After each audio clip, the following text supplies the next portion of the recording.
Hi, everyone, and welcome back to the hands-on part of our session.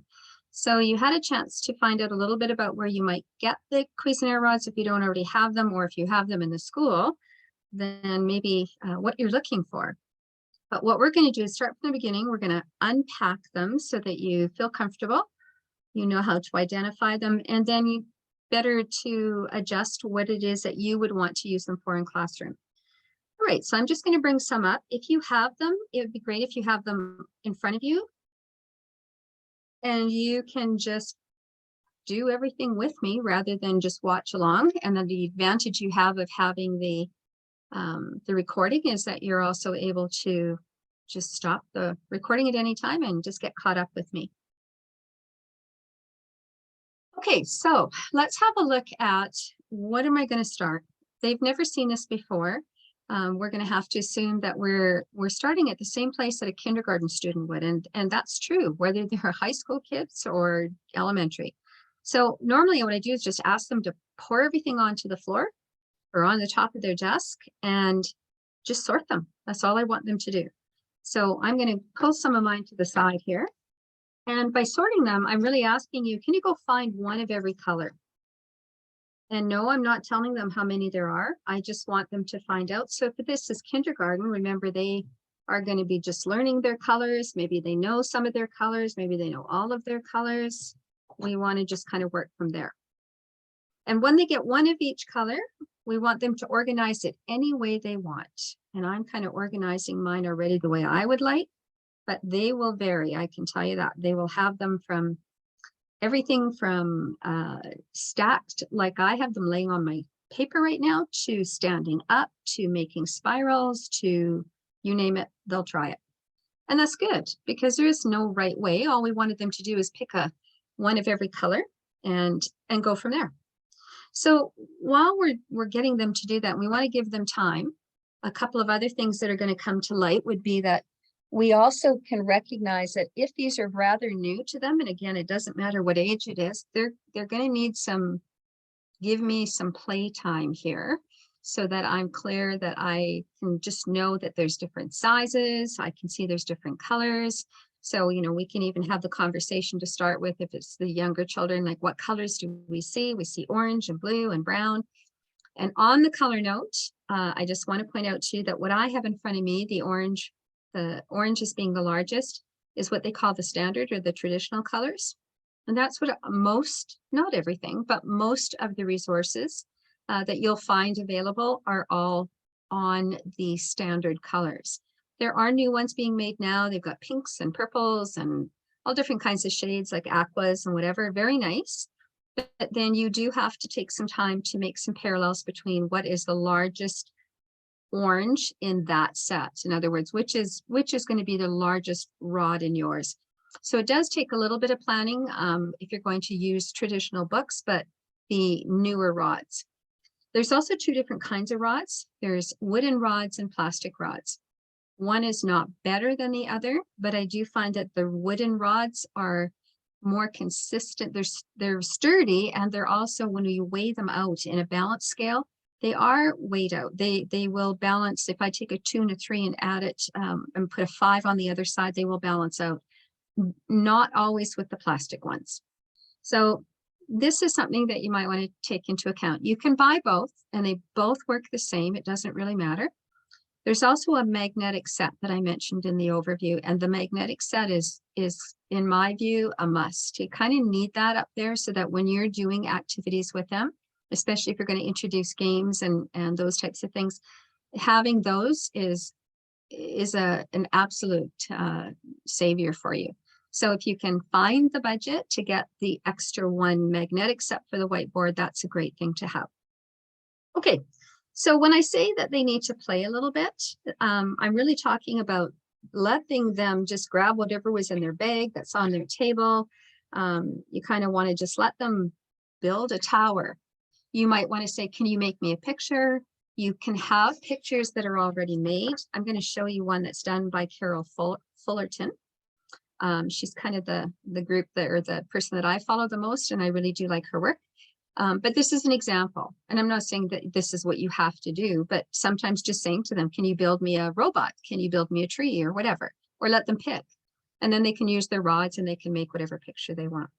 In this case, she gives them a picture and they have to try and figure out which rod fits into these pictures. So not every rod is going to fit on every part of the train. So in this case, I'm going to put that one there.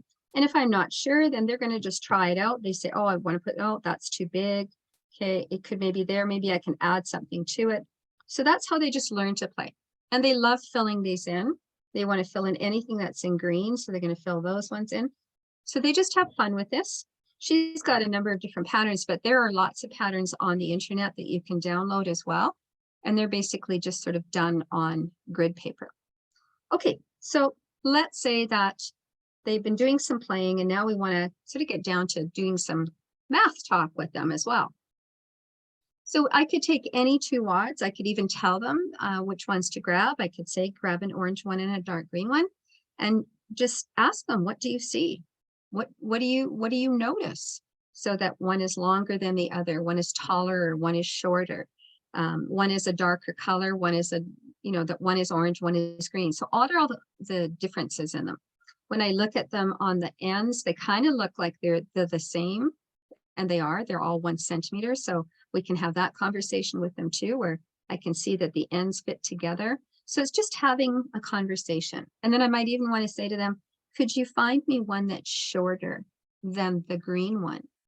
Okay, I'm not telling them any numbers. I'm just going with colors and what they see. So again, if they're really young, they'll start playing. Then if they know what shorter is, and they could use a red one, a white one. It doesn't matter. There's more than one right answer here. So it's doing that comparative language that they're all required to do in the primary years anyway, and just getting that started. Do not be in any rush. If you've worked with these before, you know that there's numbers attached to these, and there is no rush for them to know that. We need them to understand the relationship between these rods. We need them to understand how they can mix and match things together, how they can compose and decompose things before we start throwing numbers at them. Because if they understand that relationship, when I put numbers to them, that's secondary. It's not a big deal for them. So let's move a little bit further here. We're going to say, what if I ask them, could you give me an orange rod? So again, we know our orange. And what rods could you use to make that orange rod? In other words, if you grabbed your rod and you put one on top here, what could you add to that yellow one that I put on? And you just want to keep building until you come right to the end. No holes, nothing hanging over. So what can I put in there that's going to finish it off? And they'll just trial and error it. And some kids will use all ones. They'll use all of those little white ones, and they'll just build a whole row because that's easy for them. But most kids love to mix and match the colors. So you see I used a yellow, a red, and a light green. So my next question would be, can you find another different layer? Can you find different combinations? They don't have to use those same colors. Maybe I used a blue one, right? What could I put with the blue one? I could trial and error again, and I'm going to find the blue one and white. So the challenge then is, if they're working on their own, can they each find their own combination? And if they're not, whoops, that went a little blurry there. I'm just going to pause it for a second. Okay, we're back. We just had a little blurry moment there with the camera, didn't want to go. So we'll challenge them. If they're doing it by themselves, ask them how many rows can they find that are different. And one of the things that's likely to happen is that one of the students might do something like put a white and then a blue. And that's a good question. Is a white-blue combination different than a blue-white? And we'll have that combination even when we have that conversation with numbers, that do this all still give me an orange? And the answer is yes. So the order doesn't matter that I put it on. I'm still going to get an orange. So we ask them to layer as many of them as they can find. What are all the possibilities? And there's lots of them. And then even just doing a shoulder partner or a gallery walk to see if somebody did the same one you did, just having that awareness that there are several different ways that we can put these together. The idea is this is going to eventually turn into a number fact, and we're going to ask them to do an algebra or a number sentence that goes along with it. And I want to be able to transpose that later into the symbolic form. But I have to do this first, right? This is the most important. So when we're doing something like this, then we might even ask the students to write down what it was that they got. And if it's kindergarten, I don't know my numbers yet, and maybe I don't know how to write them yet, and maybe I can't read yet, right? So I'm going to start small. So one of the things that is available, and these again, these aren't ones that I created. These come from sort of a standard resource. Again, notice the standard colors. So because students don't always know values of number, they also can't read right away. We can just work on single letters. And when I ask you to make me an orange, what did you use to make that orange? So when I look at some of the combinations.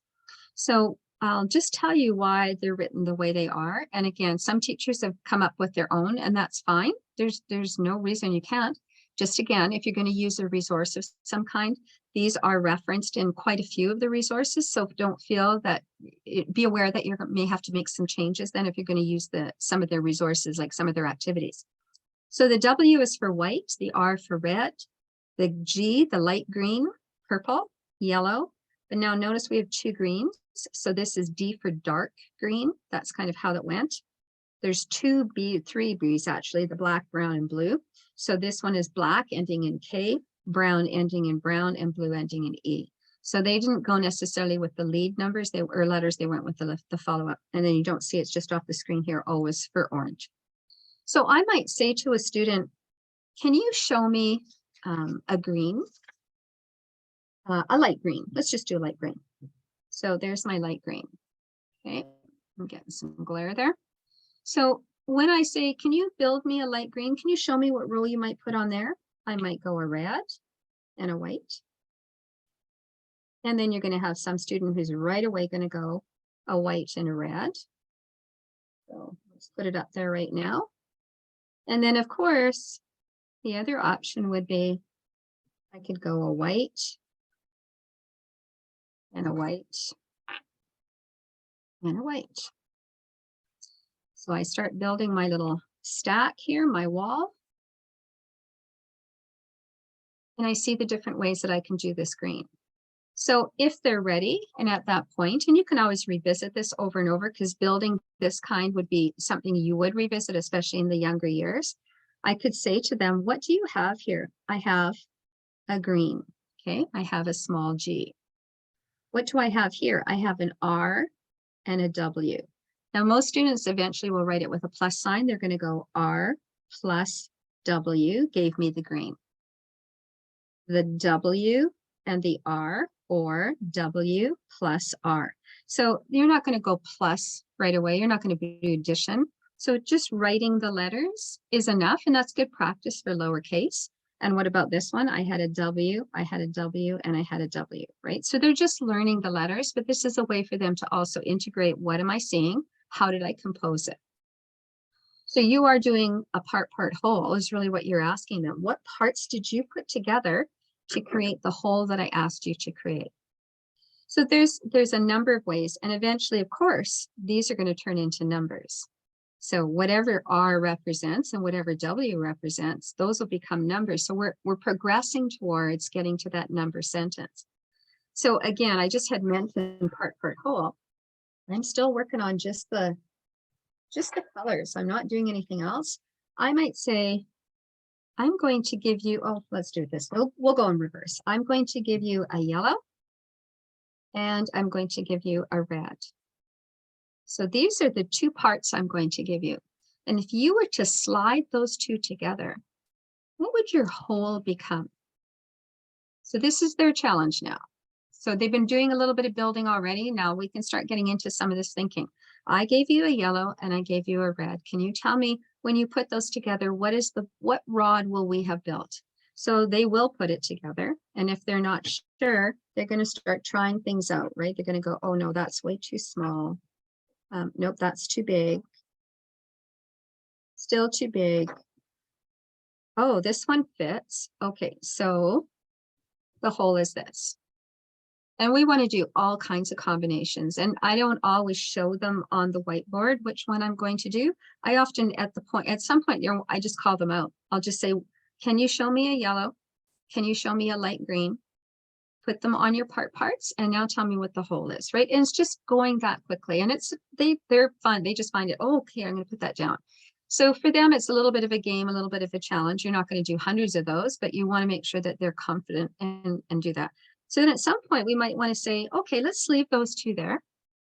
What if I had asked you to put a red and then a yellow, right? So it's getting back to that same question we had before. Does it matter what order I add them in? Will I still get the same whole? So some of them who haven't figured that out are going to put them together and they're going to go through the whole process again before they realize that in fact it's the same thing up here. Okay, so those are the important pieces that we want them to do. And yes, eventually we want to get to a number.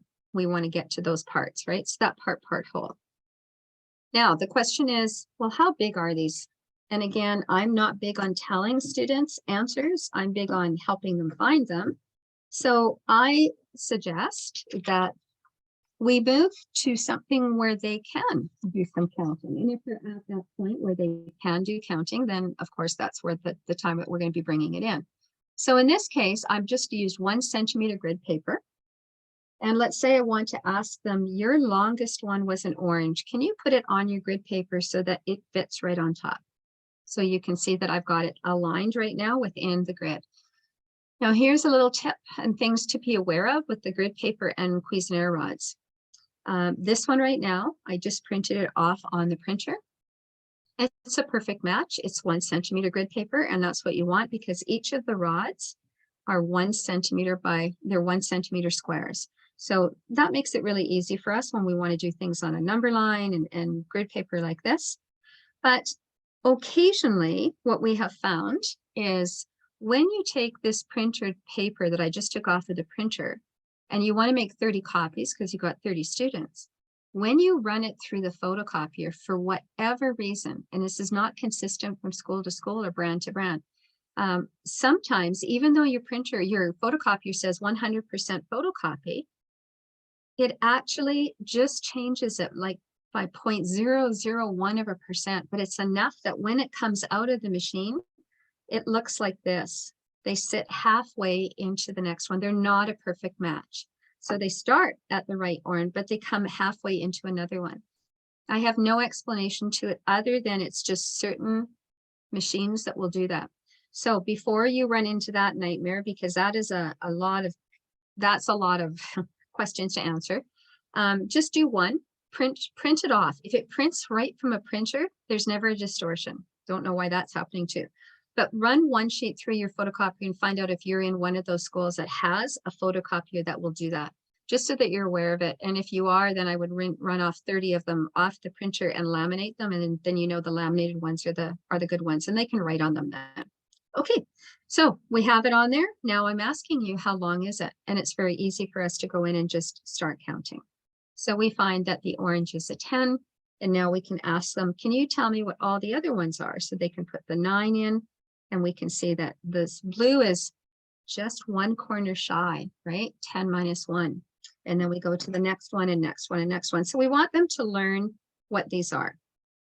And do we have to tell them all the time? And some teachers say, oh, I'm going to write the numbers on them. I would say don't, because you'd be surprised how quickly they learn which ones are which. And they don't need to see that. We can give them a tool maybe on the wall. We can give them a reference point to refer to.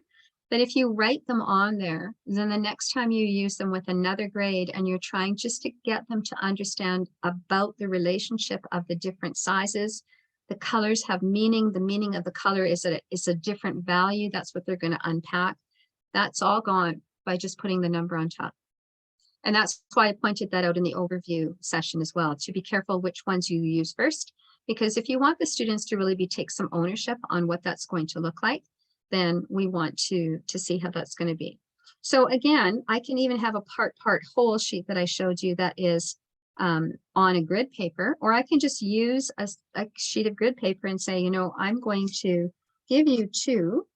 One of them is a red, and one of them is, let's do a different one this time, a dark green. And so what have I built? Okay, what would my whole be? And if you want to draw it on there and have a flip side to it, like front and back. So again, they're going to put these together and they're going to figure out which one it is. So 6 plus 2, they're going to look at an 8. And they can see that. They don't have to know math facts right now to know that, but they can certainly put them together and they know that they can count and they're looking for an 8. And so they're going to put their bar up here. So this gives you lots and lots of opportunities for them to learn.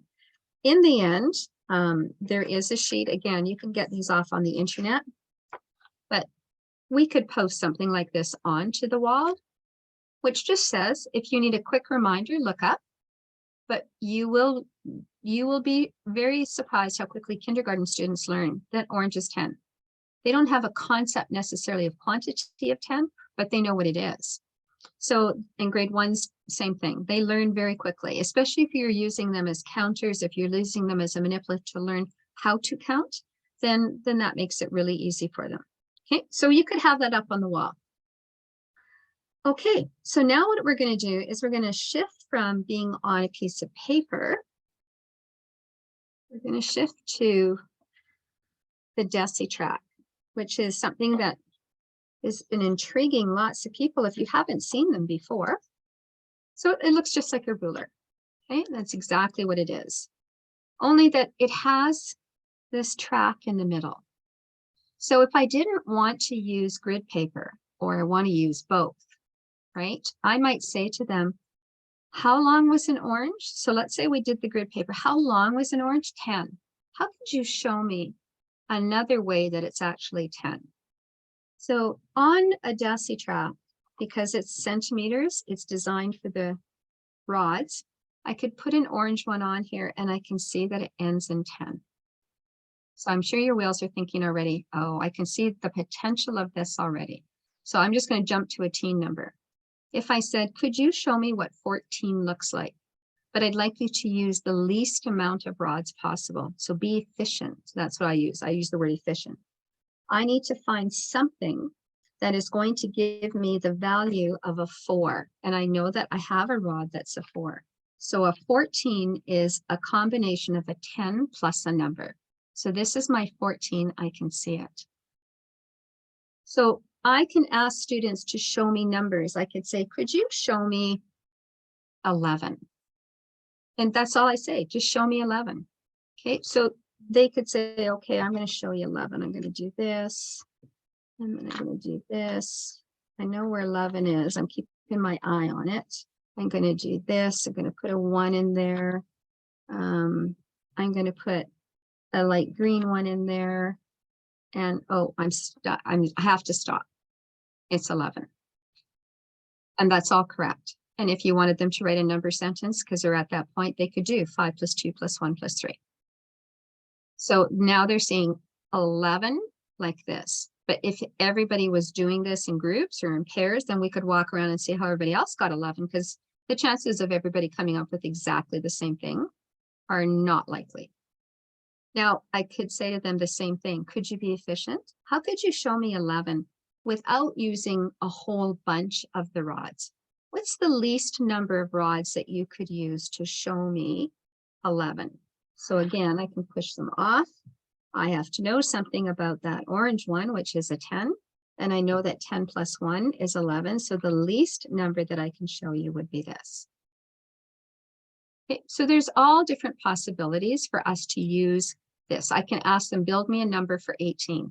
So let them build it, regardless of how many values there are in there.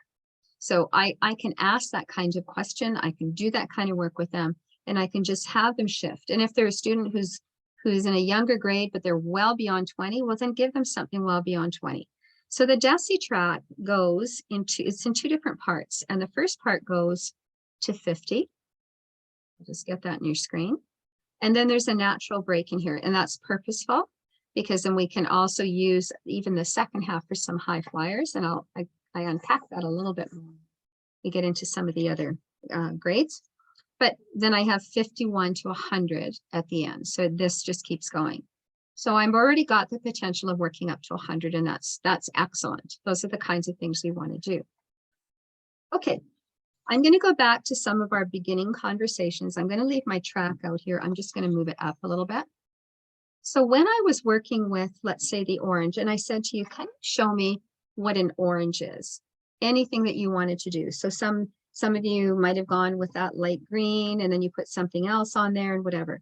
But now what I'm going to do is I'm going to say, I'm going to limit you to 2 trains. And by the word train, and most of the resources talk about the trains, the train means that I'm building a train. I'm building a linear connection. This is one of my cars, and whatever else I put on there is going to be one of my cars. That would be a 2 train. You could make 3 trains. You could make any train. So at the beginning, when I asked you to make an orange, I didn't say how many you could use. I just said, make it. So you could have counted out all whites. You could have counted out a combination of whites and blues. It was up to the students and up to you to figure out what you put there. But when I say 2 trains, I'm meaning that they're only allowed to have 2 rods. I'm not even going to say different because they could be the same color. So then we would go back and revisit this. Can you show me all the 2 trains that you can find for an orange? So I'll give you a second, or pause the video if you're doing it with me. Find all the 2 trains that you can to make an orange. I'm going to start, so don't peek if you're just working on it.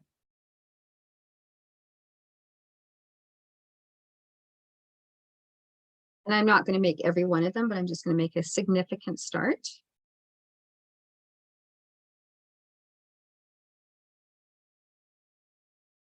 Okay, and I'm going to stop there at mine. So I have 2 trains, and it doesn't matter what color they are. One of them happens to be the same color, the yellow. And since I know that this is a 10, I also know that the yellows are 5s. That kind of confirms for me that 5 plus 5 is 10, right? That's another way for me to do this. So when we are working with trains, and I don't say any kind of limitation as to what they can use, they could have a whole bunch. So let's turn our Decitrack over. And again, it depends on where you want to start, on paper, on a mat, on, if you're going to do it on the grid paper. But I could pair this now and do the same kind of activity. So there's lots of different ways to review and revisit. So if you did this, you want to revisit on the next week, you maybe do it with the track. The next week you do it with the grid paper. The next week you do a combination of both. Just, it's always keeping it fresh in their mind. So this time I'm going to say, can you make me 16? And I'd like you to put it in the top track. So go at it. And sometimes by this time, if they've been doing it for a while, they may ask if there's any, no, just make me 16. I don't care what it looks like. So I'll just start making 16. And if you have students that are already just always reaching for the ones, that's a formative FYI for us, that they're not able to go beyond counting by ones, right? They're having a struggle with that, or they're not able to utilize the numbers that they're seeing here to count by those ones and use different colors. So it's just it's a good formative for us. So I built my 16, thumbs up. That's what we use. Thumbs up if you think you got it, we'll come and check. So we have a look, and then we say, can you be efficient? Could you make me 16 only using 2 rods? Now you might say, in kindergarten, they don't do 16. No, they don't. If you have some high flyers, you could. In grade 1, they do the teens. But that might not come till middle of the year, and that's okay. I don't have to know 10 plus 6 is 16. Remember the whole reason of learning the colors and the rods to start with? This is 16. I know what it looks like. I get to use any 2 rods that get me there. So I could maybe go with this.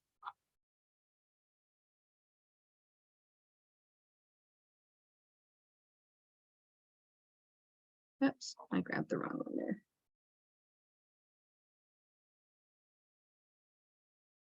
Where are you? There you are. Okay, so then I put them in here. I've used 2 rods, a red and a dark green, and I'm at 16. How do I know? Because I'm right at the end of 16. So I don't have to know my teens. I don't have to know how to add right off the bat. That's the whole idea of doing the relationship piece first. If I progress to doing some of that 10 plus a number to get a teen, then this is the way that I can show you that I understand that. But that's not the only way. There may be some students who say, oh, well, I didn't use the 10 at all.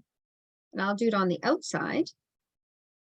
So when I'm working with that, I just want to leave that top row on just for a minute. So they might have said, well, I used 2 browns. Excellent. That's right. 2 browns would give me 16 as well. So now we have the opportunity to have a little math talk to say, look at all the ways that we could add to get to 16. Or we could have had a double 8. Or when we move to the teens, we talk about adding to a 10. It's 10 plus a number that is smaller than 10. That's the teen numbers that we worry about, or that we get into. So this gives me a visual that I can use to really have good conversations with the students. It lets me do addition. It lets me do multiple different approaches to addition. So now let's do a subtraction question as well to kind of finish off our session here. So let's say I said to you, we'll use the one that's in there right now. We have 16, and I would like to take away 9. Now, normally that's a tough question for kids, but we want to take away 9. We say, here's how much we have, and I want to take away whatever a 9's length is. So do I have a 9? I sure do. So here's my 9, and I'm going to put it in the top track. So now, because it's on the top track, I can have lots of conversations about what I see. I see that this is 9. I know it's a 9 because it's a blue rod. I know my rods. And when I started at the same place that my number ended, I'm backing over it. I get to 7. But how do I justify that that's what I'm looking for? In subtraction, there's 2 ways. Students love to add. We know that. But in subtraction, if I put this 9 right here, if I said, let's pretend we had a saw and we could saw right across and cut off all the pieces that were the same as the blue. So we've got all of this is gone, and only what is left over from my finger to the end is what my answer is going to be. That's filling in the blank that's here. So there's my 7. They like the idea and they visualize that idea of let's cut off the parallel. Okay, that goes over well with students, and that makes sense to them to start with. So it's a good conversation piece to start with in subtraction. Some students don't like subtraction at all, and they will forever go to addition. And there's nothing wrong with that. If you can recognize that subtraction is the opposite of addition, and you can work it from that perspective, that's fine too. So some students will slide that back, and then they're going to say, how much do I have to still put in here to get to 16? So they'll go and try their rods out. Or what you will find is some students will count 1, 2, 3, 4, 5, 6, 7. Right? They'll start to learn that they can use the centimeters in there rather than hunt for the rod. So there's a lot of ways and advantages to having the double tracks because it allows them to move around what they want to move around. Okay, I'm going to do one more example of a subtraction where I show you just an activity that you can do with them. So I don't have to always fill in everything that's on this track. So I'm going to go larger because maybe I have some high flyers and I just want to challenge them a little bit. So I might say to them, can you find me with your finger where 24 is? Okay, so if I know my numbers, here's 24. Okay. And I'm going to say to them, I want to take away 5 from 24. So when we do takeaways or subtracts, I'm going to find my 5 and I'm going to put it there. So now they're not filling this in. Some kids will, I'll tell you that, but they're not filling this in right away. They don't have to, because once they realize that just filling this in, really what I'm going to do is I remember that all of this is filled in. I'm going to take a saw and I'm going to cut across. And where I cut across, all of this is gone. So where am I left? I'm left at 19. And so the students see that the answer is 19. We're not teaching regrouping or anything like that. We're just using the relationship of the rods and the position on a number line. That's all we're doing. So there's lots of ways that we can get students to get answers that if they struggle with regrouping or that we're not even there yet, I can still ask them these questions so that when I get down to the written component using the algorithms, I do some trading. I'm going to trade a 10 for 10 ones, and I do that regrouping conversation. I have a fighting chance of being able to have some connections between maybe what the answer should be. So if I gave you 24 minus 5 and I said verified and check it, some students would grab the base 10 or would grab the Cuisenaire rods and they would just double check it this way. They know that they don't necessarily have to fill all of this in. Now, remember, we're fast tracking here. We're not, this is taking a time, like you're not just doing this all in a week. So over time, students can do this. And so if I even have older students who still cannot do a subtraction if their life depended on it, showing them to work with the Cuisenaire rods gives them a starting point. We still are going to teach them how to regroup. That still has to come and it's going to happen later. But this gives me a fighting chance to be on the same page as every other student. So it is a really nice way for them to get there. It's a really nice way for them to be able to see things. Now, okay, two last things that I'll show you where it comes to counting. Out using the word, I might challenge some students and say, well, now that you all know how to count, I want you to tell me, I'm going to build you a funny shape. And when I build you this funny shape, and it's sitting right on top of your squares, can you tell me how far it would be if you were walking all the way around this shape? No, I'm not using the word perimeter, but yes, that's exactly what it is.